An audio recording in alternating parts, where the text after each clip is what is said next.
وَإِذَا النُّفُوسُ زُوِّجَتْ. نیک لوگ نیک لوگوں کے ساتھ ہوں گے، برے لوگ برے لوگوں کے ساتھ ہوں گے، یہودی یہودی کے ساتھ ہوں گے، کافر کافر کے ساتھ، یعنی کہ تمام لوگ جو ہے نا حشر کے میدان میں جمع ہوں گے. ایک بات یہ بھی ہوگا کہ وَإِذَا الْمَوْءُودَةُ سُئِلَتْ. زمانے جاہلیت میں کیا ہوتا تھا کہ جو بچی جب پیدا ہوتی اسی وقت اس کو زمین میں زندہ جو ہے نا درگور کرتے، زندہ دفن کرتے تھے. شوہر کو معلوم ہوتا ہے کہ اس کی بیوی پریگننٹ ہے، اسی وقت شوہر جو ہے نا قبر کھودتا تھا.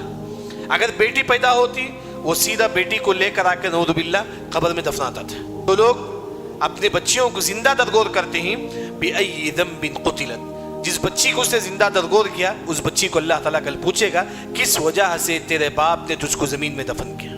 بدر جو اللہ تعالیٰ اس کے باپ کو بھی پوچھے گا، نہیں کہ سزا دے گا اللہ تعالیٰ اس کے باپ کو بھی جس نے بھی ایسا کیا. جن لوگوں نے بھی اپنی بچی کو زندہ درگور کیا اللہ تعالیٰ اس بچی کو پوچھے گا کیوں تیرے باپ نے تجھے زمین میں دفن کیا. بِأَيِّ ذَنبٍ قُتِلَتْ. تیرا کیا گناہ تھا. لیکن اللہ تعالیٰ ابو داؤد کی روایت میں جن لوگوں کو زندہ درگور کیا جاتا ہے، جن بچیوں کو، ان کے بارے میں فرماتی ہیں کہ الموعودۃ فی الجنہ.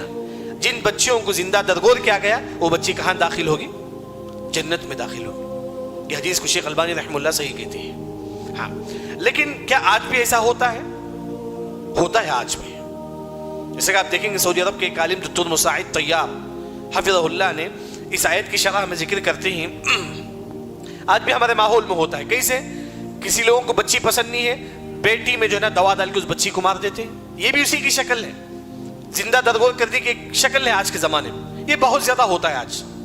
بہت زیادہ ہاسپٹل میں جاتے ہیں، دوا کھا کے پیٹ میں ہی بچے کو مار دیتے ہیں. تو لیکن اللہ تعالیٰ وہی فرماتے ہیں کہ جو بھی ایسا باپ کرے گا اللہ تعالیٰ جو نا اس باپ کو اللہ تعالیٰ سزا دیں گے. اس کے بعد اللہ تعالیٰ فرماتے ہیں کہ وَإِذَا الصُّحُفُ نُشِرَتْ. صحف کا مطلب کتابیں، پیپر جس میں لکھا ہوا ہو. اس طرح یہ کتابیں ہم کو ملے گی جس میں ہمارا نام اعمال ہوگا. جو نیک ہوں گے ان کو سیدھے ہاتھ میں نام اعمال دیا جائے گا، جو برے ہوں گے ان کو الٹے ہاتھ میں نام اعمال دیا جائے گا. پھر اس کے بعد اللہ تعالیٰ قیامت کا ایک منظر یہاں ذکر کرتے ہیں وَإِذَا السَّمَاءُ كُشِطَتْ. یہ جو آسمان ہے اللہ تعالیٰ اس آسمان کو تمام جو ہے نا تمام آسمان کو اللہ تعالیٰ ختم کر دیں گے. کشطت کا اصل معنی بکرے کے چمڑے چھیلتے نا اسے بولتے ہیں کہ کشطت عربی زبان میں. اس طرح اللہ تعالیٰ پورے آسمان کو اللہ تعالیٰ جو ہے نا ختم کر دیں گے.